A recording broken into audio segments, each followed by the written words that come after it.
I had to come on a little early because I need to leave. I'm not feeling well. My stomach feels weird. But anyway, whew, what is going on? What is going on? My stomach feels so queasy. I don't know why. I don't know why. Anyway,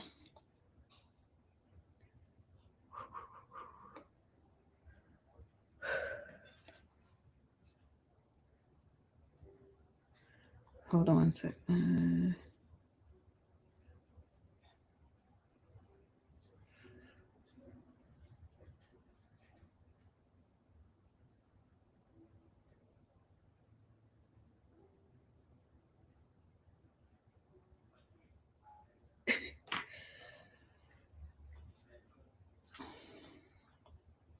It is Sunday. Let me see if she saw it. Welcome. Welcome back to Antonia's Blissful Corner, your quiet space for reflection, growth, and peace. I am Antonia and I'm running late. Early for this live, but I'm supposed to be out of here like soon. If this is your first time here, kindly consider subscribing so that you do not miss the next reflection. And if you've been here before, welcome back. So, before I even get into tonight's message, I want to share another story about me and mom. I mean, she keeps telling me to stop calling her name. I think I only call her name once on here, but um, I cannot help but to share because we make great content. It's not, I mean, not intentional. It's just called life, right? Because I feel like when we wake up in the morning, as soon as we wake up, we're creating content. Anyway, a few times, actually more than a few times, we've had this scenario where mom will say to me, like she'll say, "Why do you keep leaving me?" And I'm like, "What are you talking about?" Because sometimes like we're in the house, I'm like, or we're out together, and I look at her like, "What are you talking about?" And she's like, um, and oftentimes when she says it, it's like in a very matter of fact tone, like this thing really happened. And I'm looking at her like, "Lady, what you talking about?" like, "Lady, what you talking about?" Right?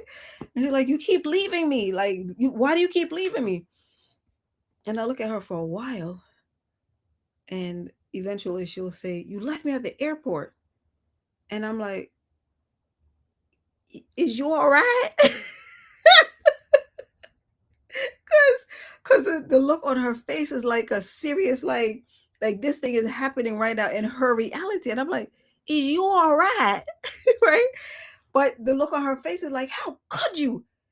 And eventually she'll say that it was in her dream, right? So she'll say that it, and again, it's happened multiple times. So whether it was me leaving her at the airport, or me leaving her somewhere, or leaving to go somewhere, but it was always me basically leaving. Eventually, like when I realized that she's joking and it was all a dream, like we'll laugh it off, but it still sits with me, right? So anytime I'm going anywhere and if she's not going, um, then I feel a certain way because we travel most places together, unless it's a business trip. We usually travel together. So anyway, as I mentioned when I first started today, I am preparing to leave. I'm preparing to take a trip, only for a few days. Um, but she's not coming, and that's by choice. She chose not to come. Okay, but nevertheless, I'm remembering her dreams. Something that whispers abandonment, not in a dramatic sense, but in the emotional sense, right? And that's what made me bring this message tonight. Because in our lives, we will experience abandonment at least once, right? If you're lucky, at least once. Well, if you're lucky once. For some, it started at birth. For others, it showed up along the journey. Whether it's a friend walking away, a relationship ending, a family member disconnecting, losing a job that made you feel replaceable, although we are replaceable in these jobs these days. someone passing away and leaving an empty chair behind. And during this time of the year, when the nights get longer, cold, the holidays approach, and the world feels a little heavier, those feelings come back, and they come back louder.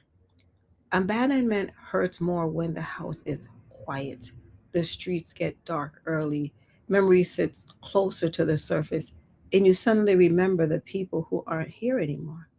Grief itself can feel like abandonment, not because they choose to leave, but because their absence reshaped your entire world. Introverts do not attach to many people. So when we love intentionally, we love deeply. When we let someone in, it's meaningful. It's almost as if like we put a padlock on the door, like you ain't leaving, right? Because it's hard to find someone that we can connect with who gets us until they don't. So when someone leaves voluntarily or involuntarily, it doesn't just hurt, it rearranges something inside of us. We internalize it, replay the last conversation, overthink what we could have done differently, blame ourselves quietly, and protect ourselves deeply. We become cautious, we listen more than we speak, we prepare for the goodbye before the hello even settles in.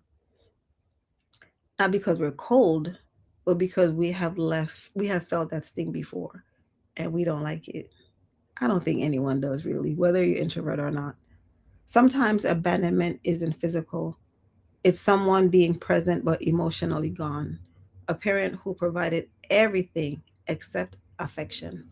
A partner who was there but never really saw you.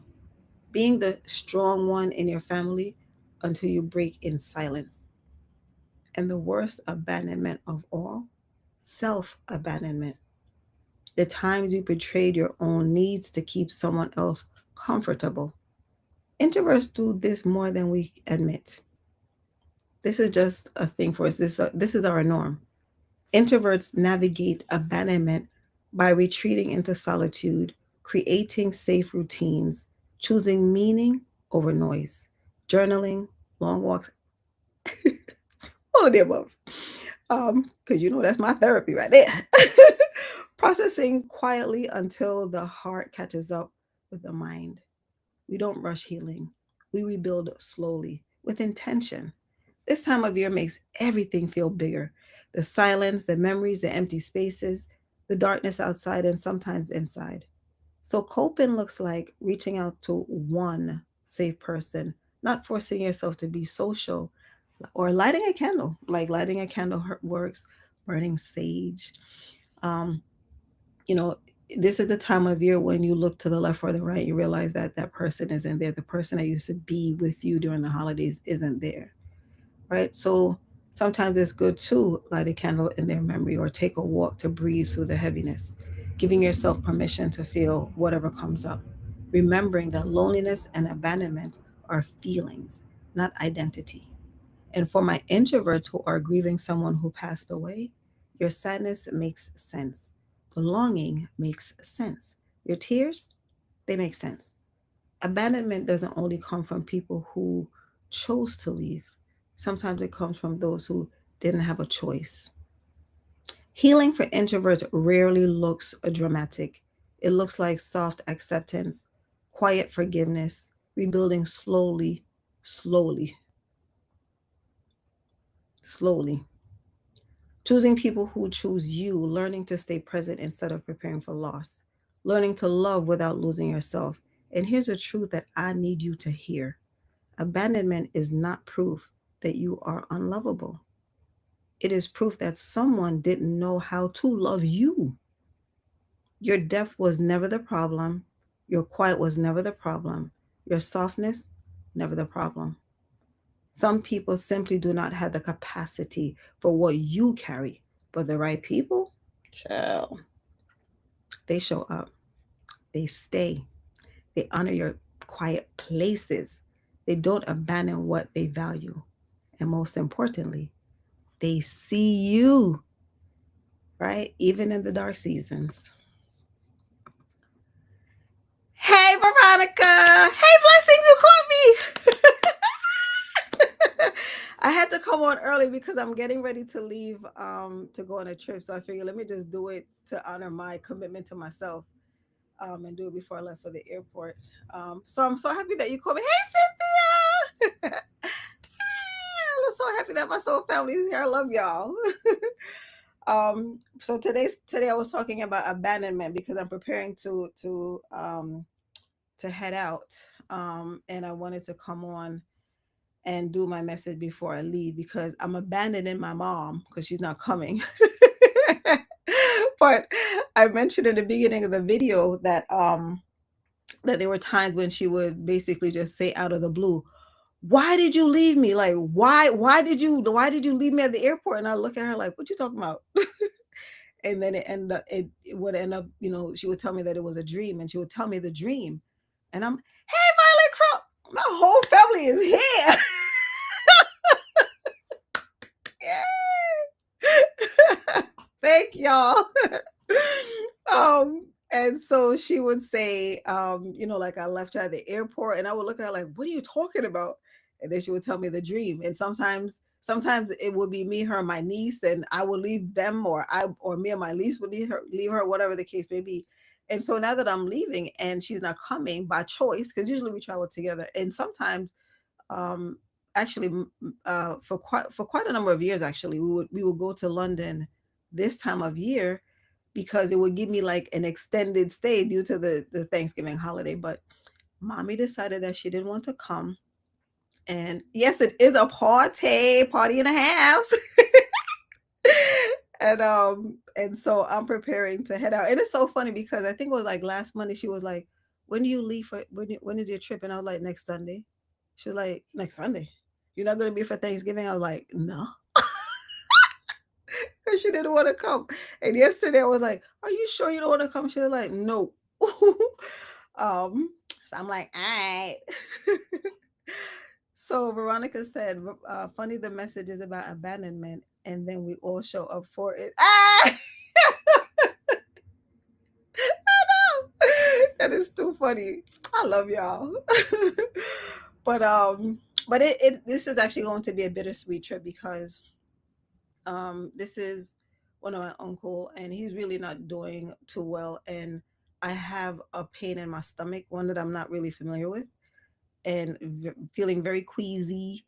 But I'm grateful that I'm able to go. It's only going to be a few days. It really is only going to be a few days, but I'm happy that I'm able to go. Um, but yeah, but I'm so happy that y'all caught me. um, so yeah, so I am grateful that you all joined me today. But like, to basically close this out, if anyone is feeling lonely this holiday season, because holiday time is the worst time for a lot of people. It's dark, and a lot of people really don't celebrate the holiday because the holidays they've become so superficial. Like, they have a Christmas trees before like Halloween. It makes no sense. It makes no sense. But you do have some people who enjoy it. I enjoy driving around and looking at the decorations on the houses because those lights be lighting. So it's nice. But yeah, I am grateful that I'm able to come and share, and I'm happy that I've had so many experiences with mom that they can inspire my messages. Because when I actually literally packed what I was on with Sadie earlier, and I was trying to figure out, because I think I wrote down abandonment, and I think I might have written it down yesterday due to my uncle, and it was today that when I remembered mommy saying, "Why you keep leaving me?" Um, and hence the reason for this message. Hey, country, look at we gonna have a party. We should have a New Year's Eve party, guys. Last year I had a solo New Year's Eve party, and I think I might go live on New Year's Eve, but we'll see. We'll talk about that another time. But anyway, I have to go to the airport, so I'm going to end here by saying that if anyone is feeling lonely during this holiday season, if memories are creeping up, if grief is returning, if somebody is absent is louder than their presence ever was, I want you to know this: you're not alone. Even when you're by yourself, your quiet is still a voice.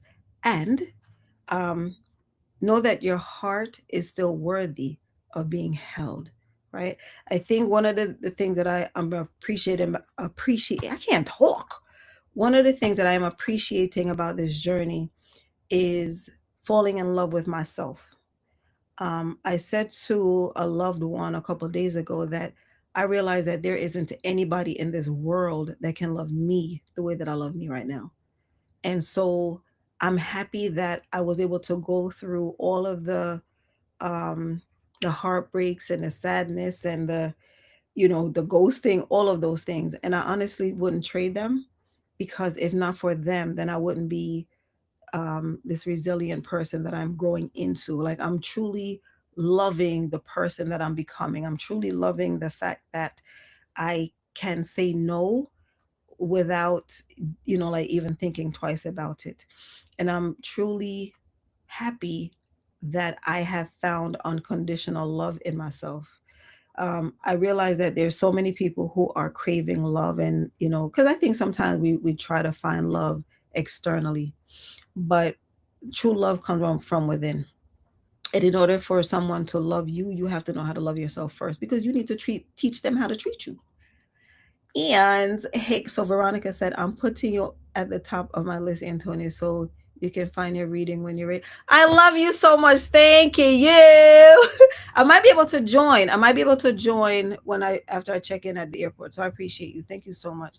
And Cynthia said, I was literally just thinking about how I want to have a good New Year's this year to replace previous year's traumatic memory. Girl, this is resonating like crazy. Cynthia, let me tell you, if you go, I don't know if I posted it on YouTube. I think I did. I think I posted my New Year's Eve party yesterday.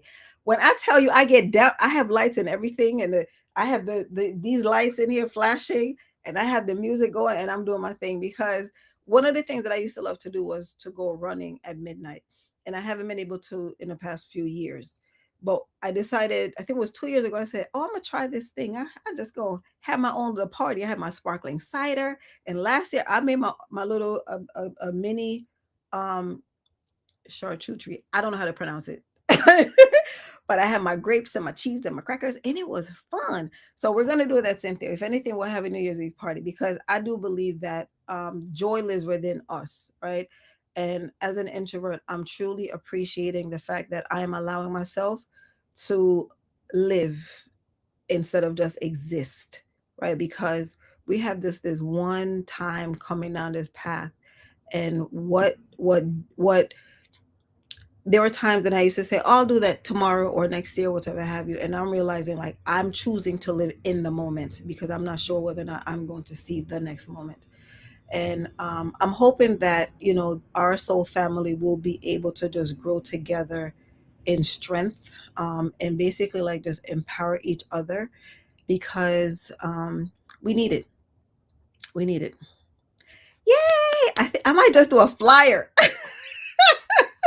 I'm so grateful that you guys are here, because I thought about it the other day, and I was like, I don't know if I want to go live doing that, but I think we will. I think we definitely will just go live. Yeah, that charcuterie. Oh, I like that. Exactly. Charcuterie. Charcuterie. I'm going to remember that. See, and that's the thing. Like, that's exactly how it sounds, but that's not how they spell it. They have this fancy CHUR. That. Anyway, I gotta go. I have to go call my Uber so I can get to the airport on time. Um, but in any case, I forgot. I don't know if I mentioned in the beginning, but I'll mention it now. If you have not picked up my book, please get my book, Unlocking the Introvert, a pocket guide to understanding and interacting with introverts. It is available at societyofintroverts.com, Amazon, and everywhere books are sold online. Please remember that peace is not a place, it is a choice. So you get to choose peace, you get to choose joy, and you get to choose to be free. Please stay blissful, and I will see you in the next one. Thank you, everyone, for joining me today. I am so very grateful for all of you. Mwah, mwah, mwah. So I have with me today, I have Veronica. Whoa, whoa, whoa. I have Blessings. Blessings have been trying to catch me live, and this was her first time. I think yesterday, as I was signing off, she came, and I'm so grateful that she was able to catch me today. Um, we had Violet Crow, we had Country Love Homestead, we had Cynthia C. Who else did I miss anyone? I think I caught everyone. And my mama, who does not come in. I think I said Violet Crow, but if I didn't, I'm gonna just start over again. Veronica, blessings, then Cynthia C, Violet Crow, and Country Love Homestead. Thank you very much, everyone, and thank you, Violet Crow. I really truly appreciate you guys. Love you all very much, and I will see you in the next one. I'll catch you on your live, Veronica, once I check in at the airport. Love you guys.